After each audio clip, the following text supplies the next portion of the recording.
Hey everybody, welcome to Public Access America's Just the Tip. Hey everybody, my name is Jason from Public Access America, and I want to say thank you for listening. This is a tip for all my podcasters out there because I know you're listening, and because I know we share tips and tricks on Twitter at Public Access Pod. Save your old episodes. You want to save your old episodes so that from time to time you can put together a clip show of past shows.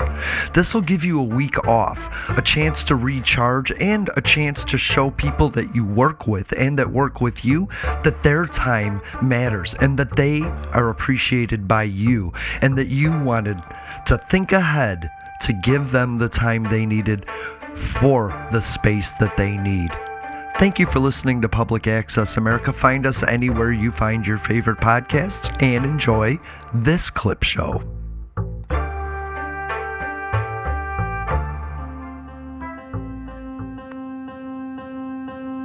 It is time now for something positive. We might be headed to the promised land, of speaking the truth and finding our external liberty once we internally liberate ourselves. Problem can only be solved when there is a kind of coalition of conscience. Because that is how it works. This is the beginning, it is not the finale, and that's why we're here, and that's why we rally. We've got to be that creative minority. Find a way to get in the way. I got in trouble. It was good trouble. It was necessary trouble. Frankly, I know we've got to do something.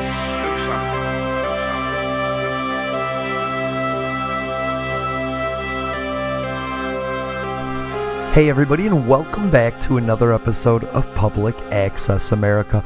My name is still Jason. Jeffrey isn't here because we're doing a wonderful thing called a clip show today. I like to go back in the past and hear what we've said before and catch moments just randomly of importance. I don't really plan on the clip. I just kind of go to a spot on the tracks, edit, put it in, and see what happens.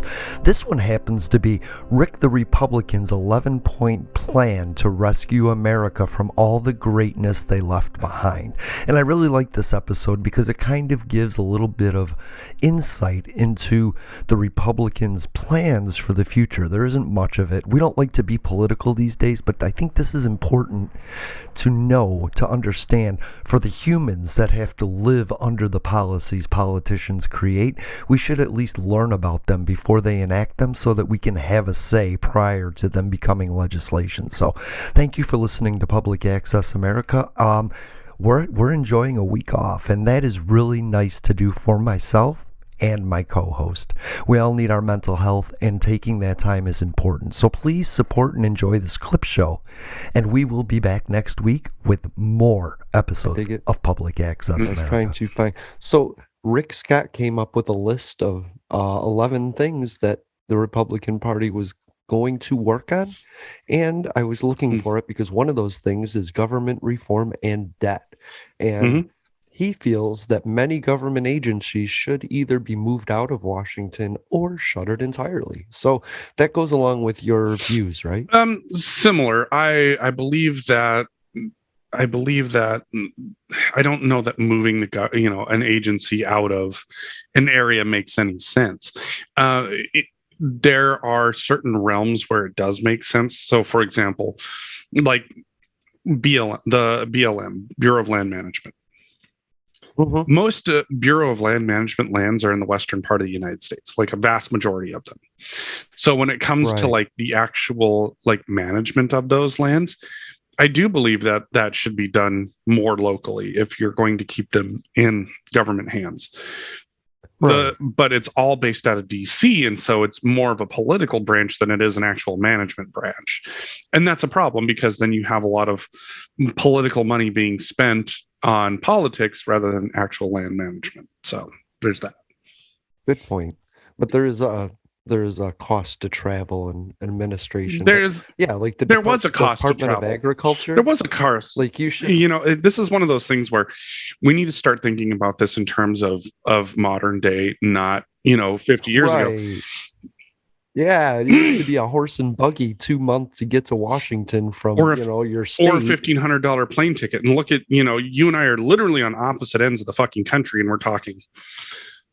Right. So let's be real honest. Like some of this stuff, there really needs to be a solid look at how this is being managed. I do believe that there are far too many administrators taking money out, and really what it boils down to is that my view of it is that I would like to see a lot fewer portions of the government, and I really think that it needs a solid audit to see where things are being spent, because there's so much money that gets spent on administrative stuff. What that means is that you're not actually getting product, you're not actually getting services, you're literally just paying for bodies.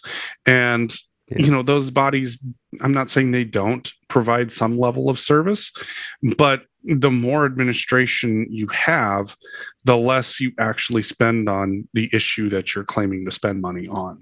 And that's the reality, is that you have, when you have that many levels of administration, each level requires more money, because you have to administer you have to administrate the administrators, and then you have to administrate the administrators who administrate the administrators. And the more that you do that, get their benefits. The more that you do that, the more money that you spend on things that are not actually. But by having something that's a lot more decentralized, you're now actually working on management, you're actually providing better benefit, and you're actually going to be able to make a difference and an effect. Like, for example, this is a tough one, like national parks, for example. National parks are always going to be a tough one. National parks need more money to keep themselves running and up to date. But, national parks are spread out all over the country. There's not like a vast majority in one or the other, I mean, there's a lot on the western side, but there's also a lot of national parks on the eastern side. Oh yeah. So this is where the idea of decentralizing, or moving a government agency doesn't necessarily make any sense, because essentially what you're going to be doing is building a new office, spending a bunch of government money to have the same level of administration, just in a different part of the country. That doesn't make any sense. You've already got something built and and is administrating from there. The question is you need to sit down and audit it, and how much money is going to waste, and that's the real question. Yeah, because I believe that I would not agree with Rick Scott on a great many of things that should be eliminated. And that's the thing, is like I have not seen what his list is, so I have no idea what all he said needed to be eliminated. Yeah, no, and I'll put I'm just going over the headlines of his proposals. Like, I'll put the link in the chat so other people can read it further. Like, okay, so number 1, he wants to reform education. And what that says right here is we will inspire, let's see, what do we got? We will inspire patriotism and stop teaching the revisionist history of the radical left. Our kids will learn. That's number 1 on his agenda. Okay, so basically he wants right-wing propaganda to be taught instead of left-wing propaganda. Or no propaganda? No, the fact is that, that whole like patriot history, oh, fuck off with that shit. I know exactly what that means. The 1776 project. Right, exactly. It's like, look, I'm not... When you look at history, this is the reality that people don't tend to understand. History might be written by the winners, but there's still the loser's side and story that needs to be told as well.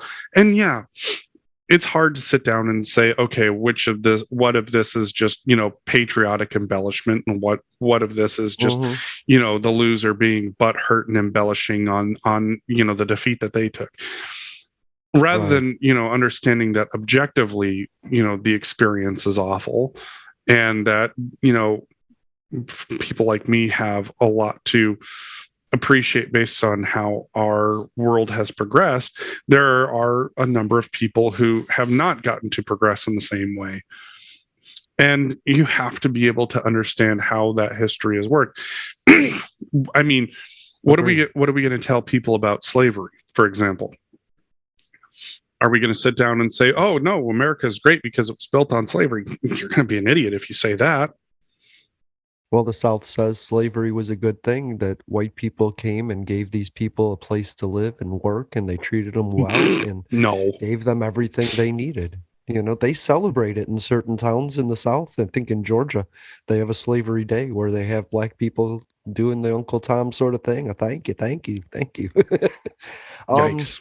I think school is based more on an outline as to where they show you a bunch of topics that are possible for you to continue learning, but they will never have the in-depth ability to teach anybody enough of anything to make them radicalized in one way or another. You know what I mean? We might learn about slavery on a half a page, but we also might learn about the founders' papers. I never learned about that in school. You have to have a further education to be radicalized in one way or another. You know what I mean? So school isn't going to do that. If they're talking about slavery, it's a very polished version of it. And if you want to learn more, you have to go continue your education. Right. And I think that's, and that's, like anything else, like our history needs to be very neutral. Yes, we arrived by, several ships from several different countries, but we also have to acknowledge that in order for us to live in those areas, we did have to kill Native American populations in order for us to take any sort of foothold. And that those policies literally became a governmental policy, Manifest Destiny, for example. Sure. But it wasn't just America at that time. It was slavery was a boom, a thing that started happening all over the place. White people started exploring, and they found that brown people had brown servants. And they were like, we want that. So they started stealing brown people around the world, and brown people enslaved brown people too. And slaves in America were Muslim, they were Asian, they were black, they were poor, mentally challenged white people. Slaves weren't demographically black. They weren't monolithically black, but in this day and age, we really need to let people know that the way we treated a majority of the black slaves, because they were 70-80%, but there was other people in there too. You know what I mean? But we need to get people to understand that black people weren't the problem, and they're not the problem. And I don't understand why denying that past is a good thing. You know what I mean? I want to know everything, but that's me. And but what it also boils down to is, everything is become so polarized, and there's grand opinions on all of this stuff. Like critical race theory is one of my favorites. Like, there's no high school or middle school or elementary school that's going to teach critical race theory. Why? Because you don't have educators in those roles that understand critical race theory, and it's taught maybe in a couple of colleges. And the reality is that, like I've said multiple times, if you know anything about something called the 3/5 compromise, welcome to the gateway to critical race theory. Sure. I mean, we're studying everything all the time. We're analyzing everything all the time. We're analyzing how laws affect race, how they were used against minorities. That's just something people do. It's called thought. It's called thought. You know what I mean? And don't get me wrong. There are people that are going to take it too far one way or the other. Any type of supremacy is a bad thing.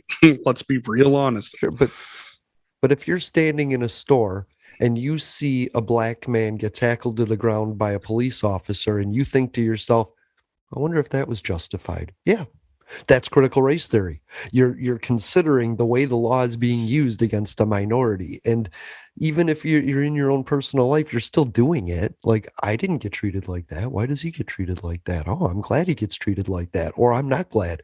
That's critical race theory. Right. and that's the real answer is that, out of all of this stuff, it's that, you have to look at it objectively. And there's going to be people on multiple sides that are going to be pissed at at the data and the results that are collected, and that's and that's okay, because oftentimes we think we know what the answer is, and then when we start to collect the data, suddenly it's like, oh shit, that doesn't look anything like what I thought it would.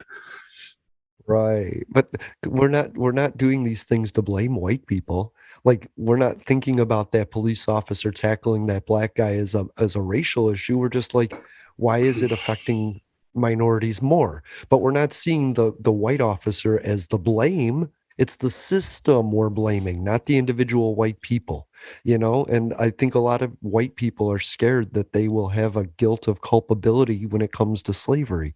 That's not what it's about. We're not blaming the white people in 2022 for the past white people that did things, but we do want to balance the system a little bit so it doesn't overly attack one group over another. Exactly. And that's the reality is that you have to objectively look at the system.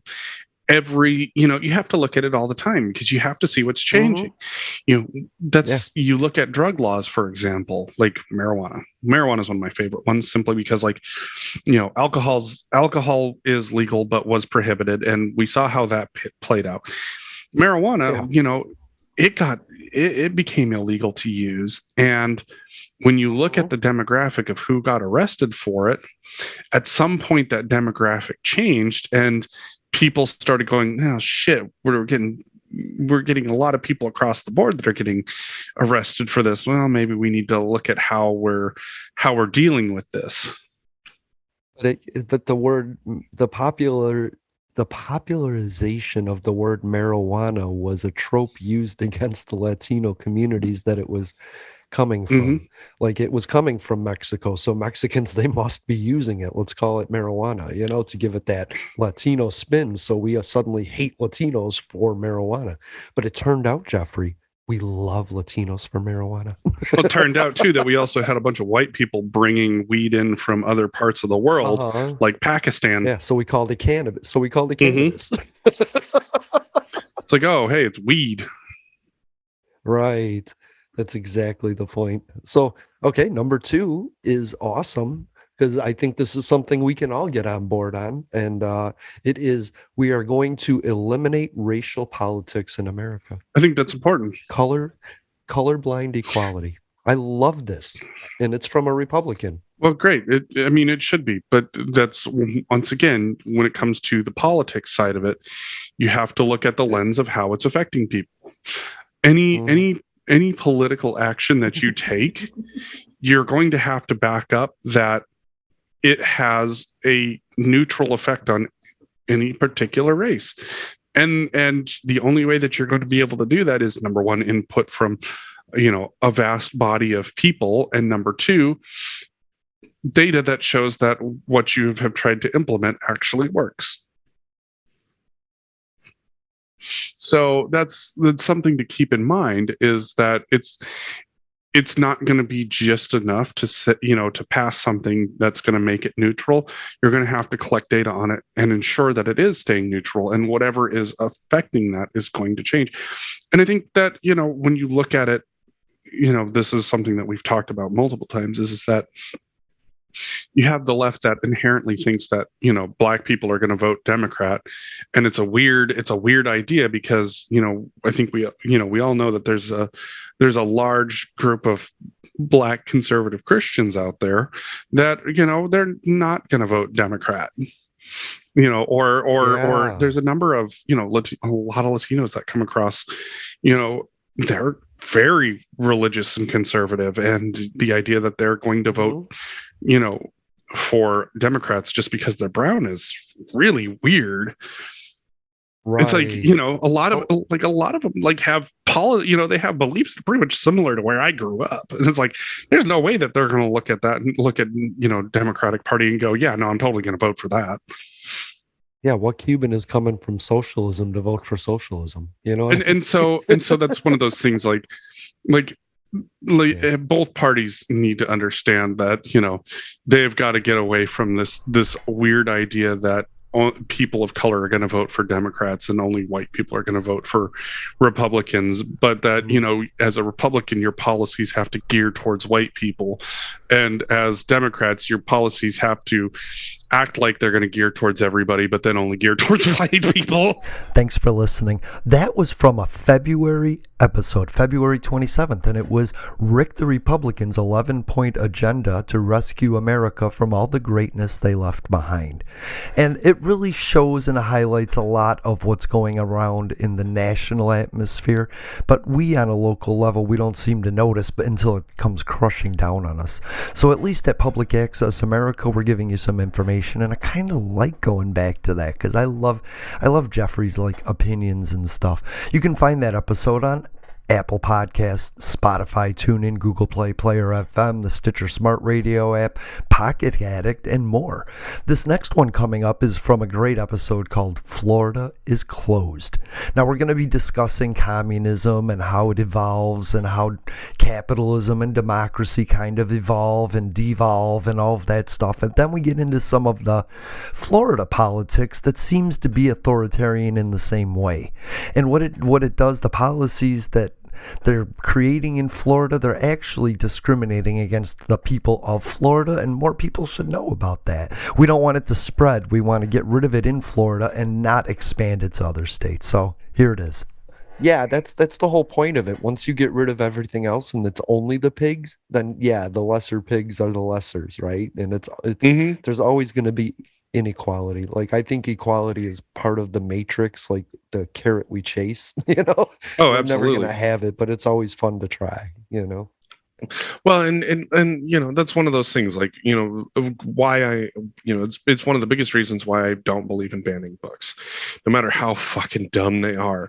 Like I'm sorry, but you know, when you look at the Communist Manifesto on paper, it looks fantastic. Right. Practice never works. It will never work. And everybody keeps going, well, but that wasn't real communism. But that wasn't real communism. It's like, you understand that the way that all of these communist movements started out look a lot like what quote unquote real communism was supposed to be. Mm-hmm. But it only takes about 20 years, and then all of a sudden it looks exactly like what it looked like in China, in the Soviet Union, in Cuba, in Yugoslavia, in name any communist country, and it exactly goes that direction every single time. Why? Yep.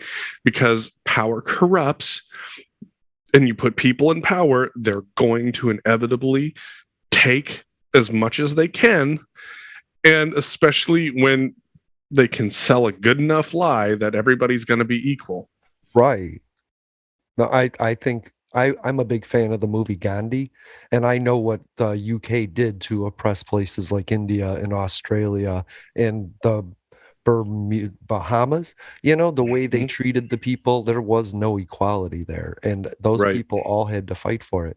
But I just don't. I think communism might work, and I just think, like, that's the same thing they think about capitalism. In 10 years, capitalism will always go to this fending for ourselves, the rich at the top mentality.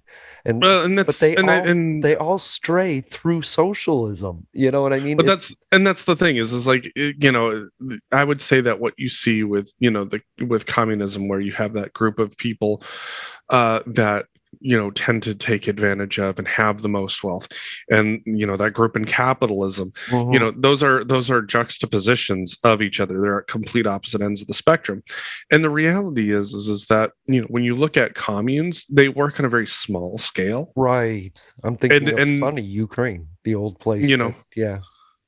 And that's the thing is it's well, and that's, you know, like, Ukraine's not even communist. They're not close. No, to but there was a city called Sunny, where communism was like the utopia. That Russians came to Ukraine and made this place sunny, and it was like a co-op, just like we always talk about. And yeah, you're right. In a small community level, it works with the group working for the whole.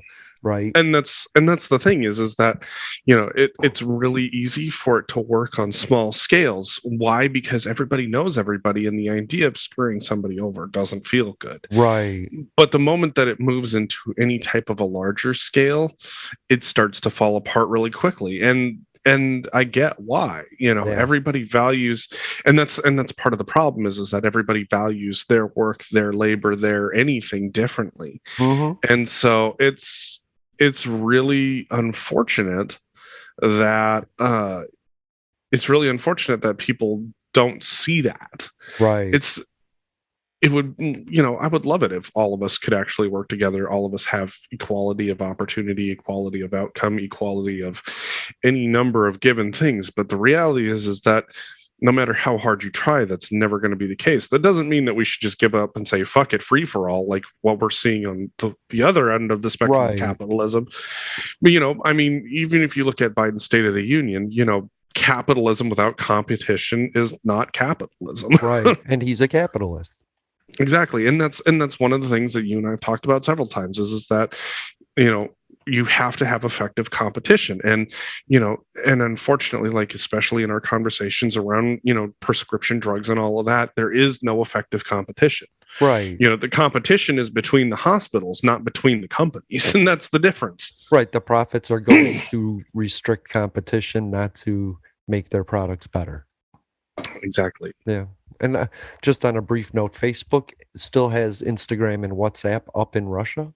A lot of people pulled out, and there was another story that Shell has agreed to buy discounted Russian oil. So there's a boycott going on Twitter with Shell. So check that out. I want to say just really quickly, Florida is closed right now to tourism. I wouldn't come here right now. I did want to say that. I just want to warn and caution people because it's getting to be summertime and you might want to take a trip to Florida. Right now, they're creating policies to discriminate against LGBTIA, women, children, immigrants. The last two bills were an abortion ban and immigrant discrimination bill. So honestly, if you do come here, your tourism dollars are going to go and fund more policies like this, and it's just something has to stop. And honestly, if I'm going to tell you, if you do come here for a vacation, 4 out of the 10 people that help you, from valets to waitresses to that little person in the Disney costume, they're homeless. They don't have health insurance, they don't have a living wage, and they're still taking care of you, and they're being told your tips will make up for that.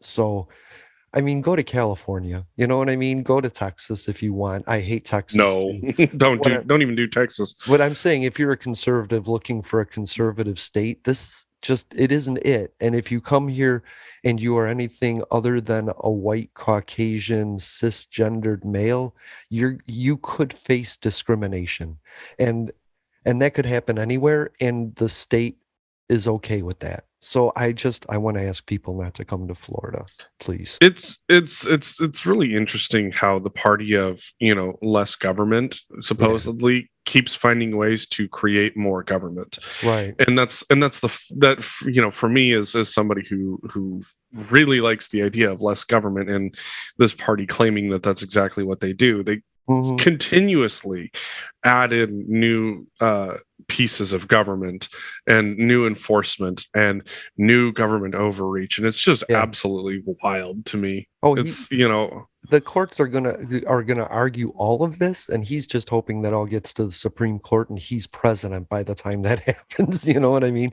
Like, but I was thinking about this "Don't Say Gay" ban, and we were talking about that, and I was like, well, I don't understand who's talking about penises and vaginas at the age of 3. No, that's third graders. That's up to 3rd grade, and that includes 9 and 10-year-olds. And to me, that's devastating. That's devastating to somebody that's looking at a world around them and trying to come to terms with themselves in it, and being restricted and getting a buzzer, an electric shock every time they journey towards the word pansexual or non-binary. And that disgusts me. And so don't come here. It's cringe. It's cringe. It's high cringe. Yeah. It's insane, to be perfectly honest, and I don't understand why it is a thing that even needs to come up. I mean, realistically speaking, it's like, we never addressed sexuality in school. Like, I think even for my kids, I want to say it was like 5th or 6th grade when they finally started talking about, general health and sex and sexuality. And it's Sure. like, there are more than one type of attraction out there. And it's like, oh, okay. But there's ways to go from that point forward. Like I grew up in a different generation than you. I went to a friend's house. His dad had Playboy magazines. That's how I discovered life, right? But we all have a different way of discovering that journey. And it might happen with your peers at school, right? And oh God. Then that's the thing. When you all start sitting at a lunch table together because you're all relating, then suddenly you're discriminated against. And if you can't address that discrimination, then you can't solve it. And those kids continue to get picked on, It basically, when it comes to LGBTQIA community and whether or not, as a straight person, you need to like open your mouth, think of it like Russia and Ukraine. Go the fuck home. Right. Leave them alone. You don't need to be involved. Period. End of story. That's right. It's if somebody chooses to involve you in that, it's because they think that you're the kind of person that they could talk to, that you're a safe person to talk to. You're not going to think of them as another, and really that's all it boils down to. And this is why I can't stress this enough. Everybody go home. Yeah. Get your nose in your own fucking business. Right. You got your own shit to deal with. Exactly. Fucking leave other people alone. Like, let them do them, and that's all there is to it. It's like, I'm not a religious person. I'm not showing up to fucking churches to protest. Right. I'm not showing up to any of these other things. It's like, it ain't my fucking business, and it ain't your fucking business either. And there are times and places where we got to have some common ground. Everybody's a little bit different in what they view as common ground. Me personally, one of the more recent ones is watching people cheer on the fact that the Ukrainian government is handing out fully automatic weapons to its citizens because of an invasion. But the same people that are cheering on that refuse to even entertain the idea that one of us would have a gun, period. Right. And that's that's an issue in and of itself. It's like, is the issue the gun? Is the issue the government? Because if it's the government, let me tell you something about why you'd want to own that gun. And other things that we've talked about. Realistically speaking, like Ukraine is in a unique situation. When it comes to an invasion, they've got Russia at their doorstep. For us, the only country that is even remotely capable of potentially launching a land war against us would be China, and they're not going to fucking do that. Right. They're not going to screw up their status quo for a land war, period. No, they're going to wait until Russia is strangled and almost out of oxygen, and then offer them a pittance for a pound. Russia's going to get raped by China at the end of all this. But think so there's these kids, and they're discovering things. Like, do your kids understand that non-binary is the base at school now? I think younger kids just assume that everyone else is non-binary until they are something, and there's a freedom to that. You know what I mean? But there's kids being weird about discovering it, and like in Florida, you can't create a social group at school inclusive of the LGBT. So it's very difficult for them to find other people that are also questioning this stuff. And so it's really difficult. And, Seattle's a little more liberal when it comes to that, which I find so surprising.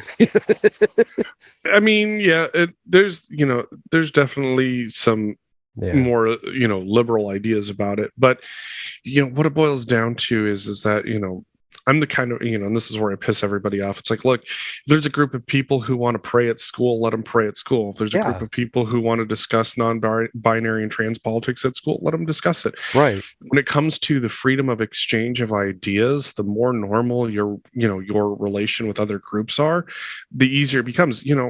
I know plenty of people who I would consider themselves very conservative and Christian.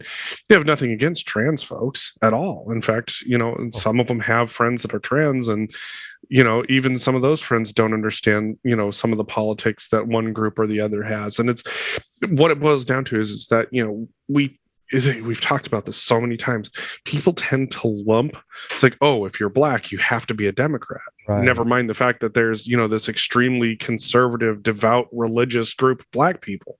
Right. It's a weird idea that you would have anything like this, or the fact that there would be LGBTQIA people that are very firm in their gun ownership, because owning a gun is a conservative value. It's like, no, like it's meant to protect yourself against any oppressor, and if you feel that your oppressor is the government, what better way to keep yourself from being oppressed than by making sure that you have the ability to ensure your rights?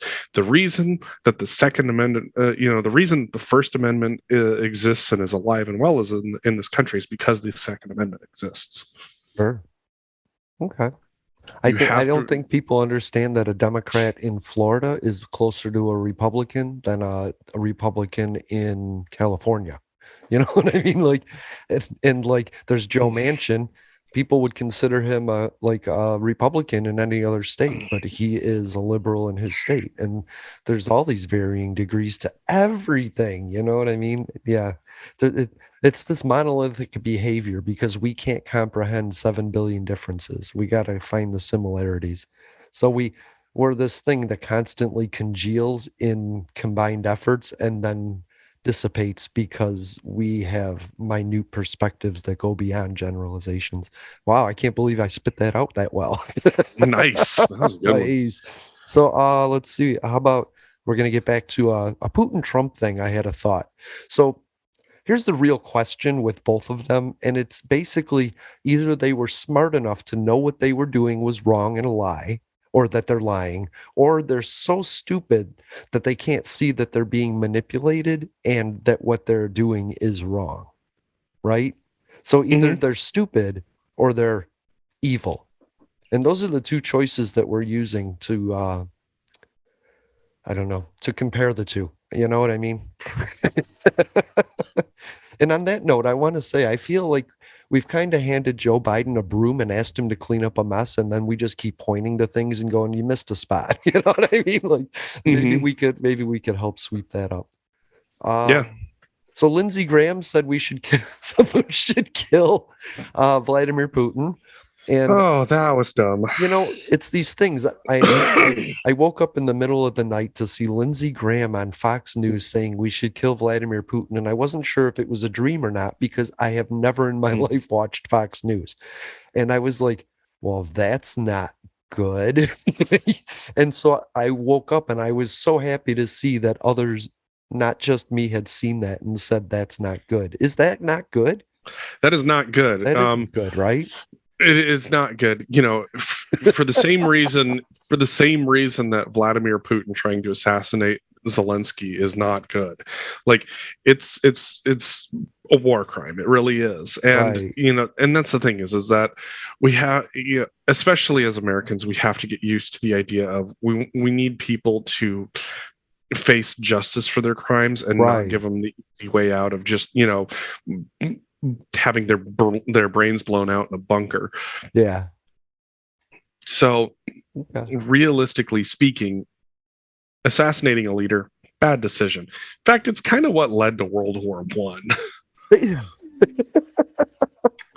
So I'd rather not have the odd world wars start with a world leader assassination. But unfortunately, that.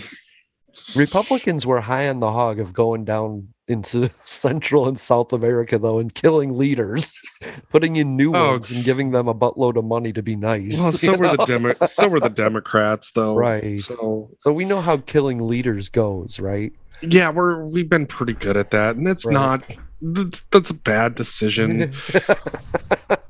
It doesn't work the way that you think it does. You end up putting in somebody who grows to hate you even more than the last group of people did. Yeah. Whereas if you would have just built a working relationship with the people that you weren't necessarily thrilled with, you probably would have had a lot more stability. Geez, Jeffrey, that seems like too much common sense. Welcome to Public Access America. That was a great clip from our 3/6 live stream recording. You can find our live stream recordings on YouTube every Sunday, noon Eastern, 9 a.m. Pacific. And you can find all of these episodes anywhere you find your favorite podcast. Apple, Spotify, Google Play. Hey, for our disabled listeners, even check out Victor Reader, Audible, or Amazon Music. You can even ask your smart device to play the latest episode of Public Access America, and it will. You can also find us on Twitter at Public Access Pod, where we advocate in real time.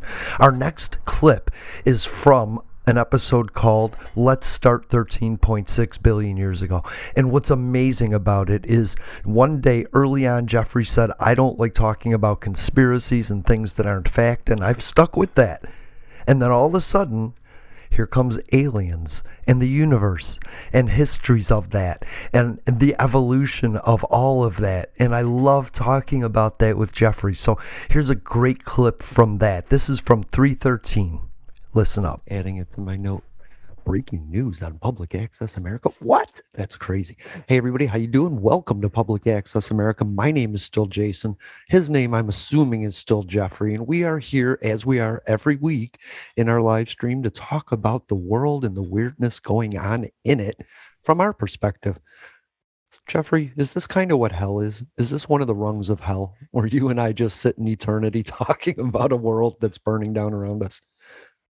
The funny thing was I was having this conversation with somebody. I'm like, they're like, what do you think happened? Like, where did we go wrong? And I keep, the running joke for me is that, you know, if I had a time machine, I'd go back to 2015 and tell them not to shoot the gorilla at the zoo. Yeah. Because everything seemed to go to hell right after that. I think it was right after 2012, believe it or not, the Mayan calendar. We discovered the God particle, and I think that messed us up. We finished the periodic table. We found the final element. You know, we know where all 12 dimensions are, and now it's just like we're fucked up. Well, I mean, I'm just waiting for, you know, either the world-ending comet or asteroid or alien civilization to find us at this point, because, you know, fuck it, why not? You know, Yeah. either it's going to be a weird day, or I'm not going to have to go to work. Right. I mean, where can it go from here, right? I mean, you know, honestly, you think about it, like, what happens if aliens show up on this planet? Do you think anybody's going to go to work the next day? Yeah, I don't know. That's a weird sort of thing for me. It's one of those fun things that I imagine, but that I know isn't real, and so that's a tough one for me. My belief is that there's been five civilizations. We're in the latest civilization, and aliens are just people that have escaped the implosion of their civilization. That there isn't life from other worlds like on Pluto or something, but there is life out there that maybe, you know, avoided their apocalypse, and they're coming back down to get DNA because they're turning gray and they don't like it, you know? You know, that's another one of those. I was having that conversation with somebody, and, you know, when you think about, you know, what we know about the universe, you know, our estimate is that the universe is about 13.6 billion years old. Now, our tiny little rock floating around a star is about 4.6 billion years old. And in that time frame, all of written human history is condensed down into approximately, what? 5,000 years. 6,000 years. Egypt is 5,000 years ago. Peru is 5,000 years ago. But then you also have the Sumerians and all of that too, and that was right around that time as well. So I mean, you have, you know, maybe even a little older. So you have all of these different civilizations. I mean, even like written language in China and Japan dates back, you know, several thousand years. Right. It's based on something. So you have all of these different written forms, and all of what we understand history to be written is only 5,000 years old. Through fossil records, we're finding stuff, you know, billions of years old that existed on this planet. You know, it's non-complex life forms. I mean, you know, the idea that we had anything else complex living here is we haven't found anything beyond, you know, we haven't found anything that we would consider intelligent like us. Right. And And that's where it gets really interesting. I just think it's hopping. The information that started this civilization was just a former civilization gathering what they could, hopping their apocalypse, landing in our time, and dying, but leaving us as much information as they could. That's just what I think. You know what I mean? And what I think is cool is that, like, we're learning that Neanderthals were with Homo sapiens on the planet with like 4 other distinct forms of life, right? Like there was the small people in the Indonesias. They found a new species in Russia.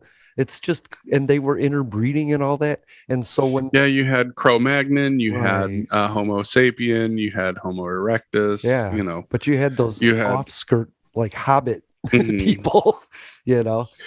So even within that realm, what we understand, like, and what we understand might be pushing back about 150,000 years. Right. That's and compared to 4.6 billion years of our planet being what it is, that's still something amazing. But even if you just take a step back, just in our portion of the Milky Way galaxy, our star system isn't that old, and in the space of the universe's existence, it has only existed for approximately 1/3 of that time. So with our finite understanding of time and history, if, let's say, the world ended tomorrow, that would mean that in the course of that time, there could have been the potential that not just this, but 2 additional life-creating, stars, planets, etc., existed and disappeared from existence. Like, we have no idea what potential civilizations even just existed within this. Now, if you think about that, and now expand that to the fact that you have, hundreds of billions of stars in one galaxy, and then hundreds of billions of galaxies, the idea that somewhere out there isn't some form of intelligent life that has figured out things that we haven't, that has flourished and vanished from existence. It's I mean, it is a theoretical impossible that all that has ever existed in terms of life existed on this one little rock. Agreed. I think that we are within life. You know what I mean? Like, I think that, like, quantum mechanics is a lot like the universe, studying the universe just on a different scale. Like, the cell rotates just like the universe does. You know what I mean? And I think in that there's a symmetry. There's like supposed to be 12 dimensions. Here's a great question for you. I never expected to ask. If there's 12 dimensions and we live within 3 of them, does that mean there's a total of 4 different places to go? Or could the next dimension over to us actually contain 6 dimensions and there might only be 2 places? You know what I mean? They keep saying that, quantum physics is complete with 12 dimensions. And I'm always wondering, but if we live in 3, like a fish lives in 2, if you pick a fish up, you move him into a 3rd dimension he never knew existed. Could we be picked up out of this universe and be shown like another 4 dimensions? It's so confusing to me, but this is where my mind wanders when I get high on a Saturday night and watch Ancient Aliens. You know what I mean? So just to give you an idea, we live in 4 dimensions. 4? That we can 4. Okay. Time is a dimension. So we live on an XYZ axis. That's how we're able to have, 3D spindly noodles. But then the 4th is time. Now, there's all these wonderful questions, number one, like how, because we're able to manipulate 3 dimensions, how do we manipulate the 4th dimension? Right. That was part of Einstein's theory of relativity, is that, you couldn't, there were a couple of different ways that you could, quote unquote, manipulate time. Was number one, you literally fold it so that way you can travel faster than the speed of light. Or number 2, you punched a hole through the time dimension. Now, of course, this is all highly theoretical. Right. You wouldn't actually be traveling faster than the speed of light. You'd just be going a shorter distance through time if you folded it. Mm-hmm. And so you never actually go faster than the speed of light. You literally fold the dimension of time, or you punch through the dimension of time. And that's one of those ones where we have absolutely no idea how that's possible. Yeah, where would you go? Where would you end up? That's so well, that's the grand question. Right? Yeah. Right, and that's the grand question is we don't know. You want to hear something weird about time? If you're at sea level, it moves at one rate. If you're in the mountains, it moves slower. If you're in space, it moves even slower. The further you get away from gravity, the slower time goes. And in that, you could stay up in space and come back down at a different time. Yep. So, and that's something in and of itself that's absolutely fascinating, which is what lends to the idea of if we could fold time, what would that mean? Right. Got it. Who sings that song? If we could fold back time. No, that's turn back time, and that's Cher. God damn it. So let's see here. That's so funny. Looking at some of these other dimensions. So fifth and sixth are where the notion of possible worlds arise. Fifth dimension, we would see slightly different from our own. That would give us means for measuring similarity and differences between our world and other possible ones. Six would be a plane of possible worlds, where we could compare and position all the possible universes that start with the same initial conditions. So this is where we're getting into multiverse theory. Right. And that's where it really gets interesting. Seventh dimension, you have access to possible worlds that start with different initial conditions. Wow, Rick and Morty. So this would be like, if the Big Bang wasn't the Big Bang. Right. If it started because a toaster popped up. The eighth dimension gives us a plane of such possible universe histories. With different initial conditions and branches out indefinitely. Ninth dimension, compare all possible universe histories, starting at all the different possible laws of physics. This only says there's 10. So the 10th and final dimension arrive at the point in which everything possible and imaginable is covered. Wow. So it's not until we hit like the sixth and seventh dimensions, the fifth, sixth, seventh dimensions, that we start getting into multiverse theory. And multiverse theory is really interesting to me. It is. I wonder if I'm an asshole in every single dimension. I think, or there was, or one of the funnier ones was, when John Oliver was interviewing Stephen Hawking, and John Oliver asks, so what you're saying is there's possibly a dimension out there where I'm smarter than you. And Stephen Hawking replies with, and a dimension where you're funny. I was like, yeah. That's that, yeah, and that's and I think that's one of the glories of where we sit on the cusp of science. This is like these, there's a reason why I love the I don't know, is because we don't necessarily deal with finalities, right? And that's one of those things where you could get into any number of philosophical arguments. Like, for example, we talk about in religion heaven and hell often.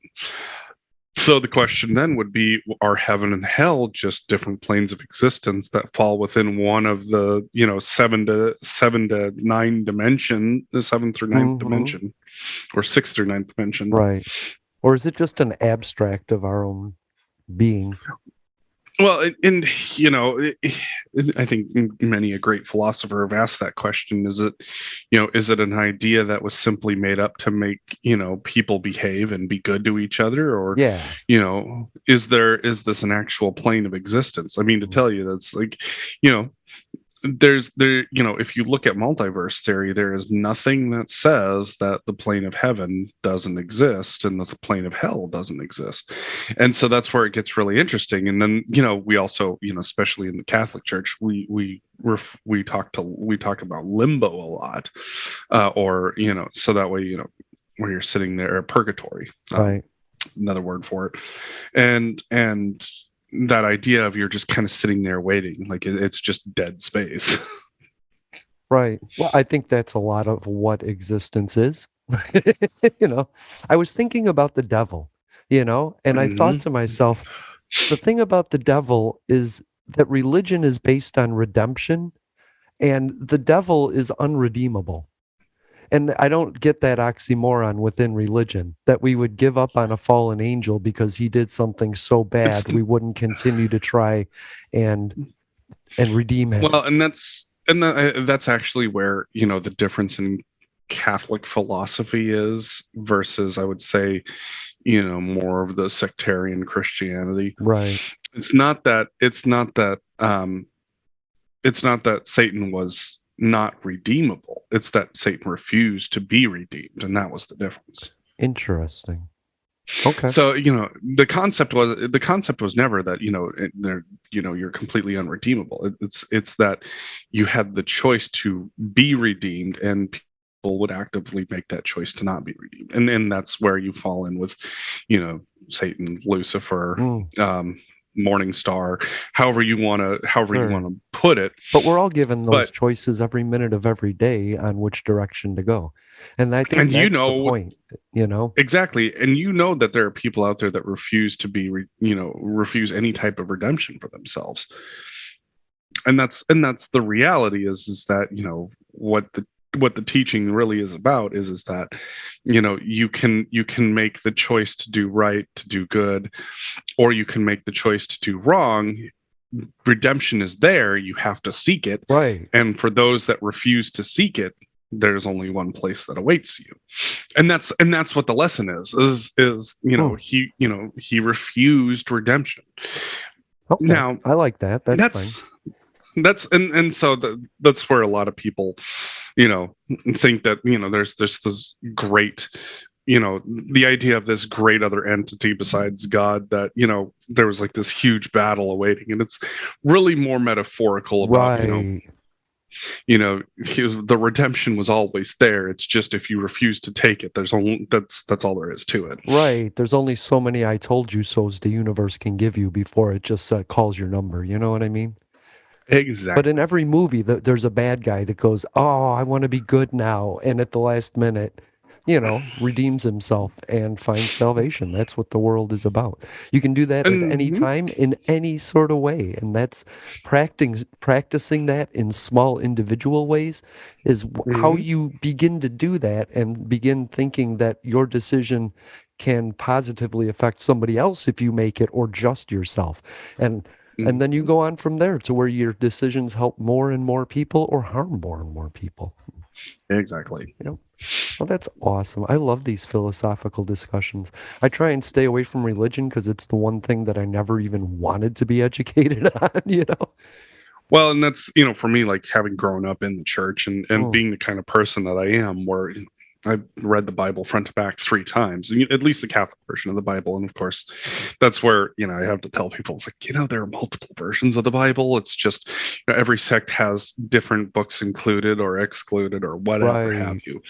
Or, they interpret messages differently. Some are like some sects, they interpret it like extremely literally, whereas, even within Catholicism, like we took more of a metaphorical approach, right? And even understood the history behind some of the writings. Like, for example, Revelations, where they talk about the cities burning, it echoes Rome and Rome burning under Nero. Right. Like it pretty much is like match for match, and even still, in a historical context, when you look at what was happening in Rome, you can literally put that on a number of different civilizations where you had a leader who didn't give a shit and the world was burning around them, and the people were left to.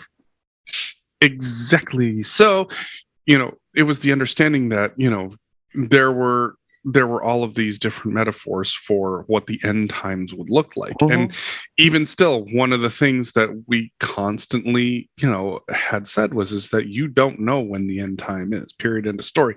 And that's why, you have all these people who try to predict when the end of the universe is, when the end of the world is, when Jesus is going to return. And we made it very clear, there's what most people don't understand is that there are multiple ends of the universe. And the answer isn't just, Jesus shows up.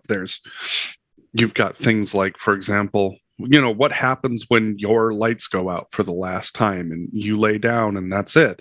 But, in a sense, that is the end of the universe because you don't exist in it anymore. And there's any number of different possibilities of what the end looks like. Yeah. It only says that, in the end, Jesus will come for you. And so the question is it kind of like the bus where, you have a bunch of souls waiting and one day Jesus shows up and goes, all right, everybody on the bus. or is it, more of an individual approach where when your time comes and you expire, you supposedly have, Jesus waiting to take you home. There's all of these different philosophical and theoretical possibilities behind it, but that was the lesson is that there was no predictability in what the end was. There were certain signs that, if you look at civilization in general, that's pretty accurate. If you have great wars, for example, which when you look at the time of Europe and you look at the way that, how Rome was sacked, the civilized world looked to be falling apart at that point in time. When you look at, famine, disease, plagues, you had any number of different, crop failures and, the Black Death deciding that it needed 3 world tours. The reality is that there were multiple different conditions of the end. And every single time humanity has made it out of that. I'm not saying not worse for the wear, but survived, yes. Right. And of course, you had a number of people that were like, oh, this, especially with COVID, oh, this is the flu, oh, this is the end of the world. And I'm like, yeah, once again, if it is the end of the world, then, here's my bus ticket. Until then, I'm going to keep riding. To those who would tear the world down, we will defeat you. This is our moment. This is our time. To those who seek peace and security, we support you. Yes, we can.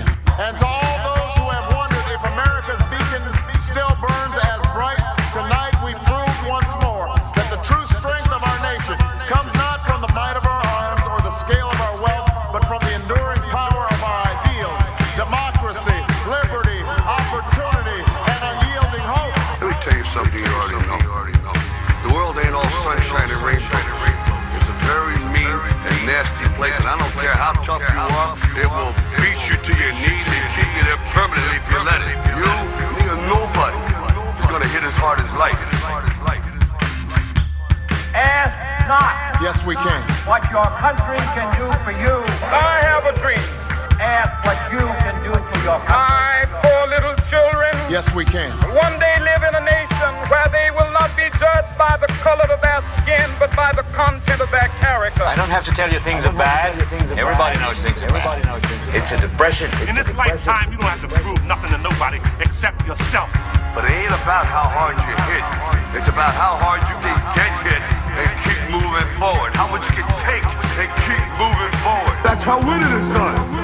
Welcome to Public Access America. Yes, we can. Sunday live streams on YouTube. I wanted to run out of that tunnel for my dad. On Twitter. What? Apple Podcasts, Stitcher Smart Radio Public, and Spotify. Yes, we can. Public Access America. History in the making. Making history in the making.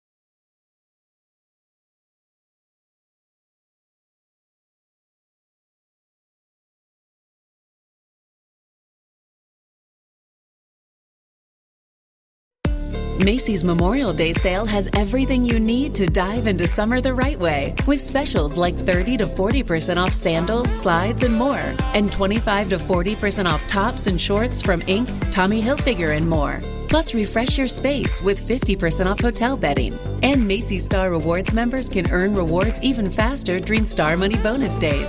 See Macys.com/Star Rewards. Savings off regular sale and clearance prices. Exclusions apply. If you look around, there are so many ways to make a difference. At Capella University, our FlexPath format gives you a different way to earn your degree. Take courses at your speed. Move on whenever you're ready. Education should fit your life. Learn more at capella.edu.